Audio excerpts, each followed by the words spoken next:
நமக்கு சிநேகிதர்கள் அநேகம் உண்டு. ஆனால் கர்த்தருடைய வசனம் சொல்லுகிறது, யாக்கோபு 4 4 வசனத்திலே சொல்லப்பட்டிருக்கிறது, உலகத்திற்கு சிநேகிதனாய் இருக்க விரும்புகிறவன் தேவனை பகைக்கிறான் என்று சொல்லப்பட்டிருக்கிறது.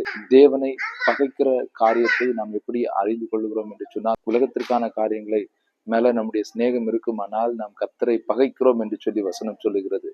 நம்முடைய வாழ்க்கையிலே கர்த்தரை சிநேகிக்க தொடங்கும் போது உலகத்தின் காரியங்களின் மேலே இருக்கிறதான இச்சைகளும் உலகத்தின் காரியங்கள் மேலே நாம் கொடுக்கிற முக்கியத்துவங்களும் தானாக குறைகிறதா இருக்கிறது. அடுத்த வசனத்திலே சொல்லுகிறதை நாம் பார்க்கிறோம், நம்மிலே வாசமா இருக்கிற ஆவியானவர் நம்மிடத்திலே வைராக்கிய வாஞ்சையா இருக்கிறார் என்று வேத வாக்கியம் வீணாய் சொல்லுகிறது நினைக்கிறியா அப்படின்னு சொல்லி வசனம் கேட்கிறது. நம்முடைய வாழ்க்கையிலே கர்த்தர் வைராக்கிய வாஞ்சையாய் ஏதோ ஒரு காரியத்தை செய்ய வேண்டும் என்று சொல்லி அவர் விரும்புகிறார். ஆகவே தேவனை சிநேகியுங்கள். தேவனை சிநேகிக்கிறவர்களுக்கு கர்த்தர் வைராக்கிய வாஞ்சையாய் சில காரியங்களை செய்ய அவர் வல்லமை உள்ளவராய் இருக்கிறார். நம்முடைய ஜெபங்கள் அர்த்தம் உள்ளதாக கர்த்தரை பிரியப்படுத்துகிற ஜெபமாய் மாறட்டும். நம்முடைய வாழ்க்கை கர்த்தரை பரிசுத்தப்படுத்துகிற வாழ்க்கையாய் மாறட்டும்.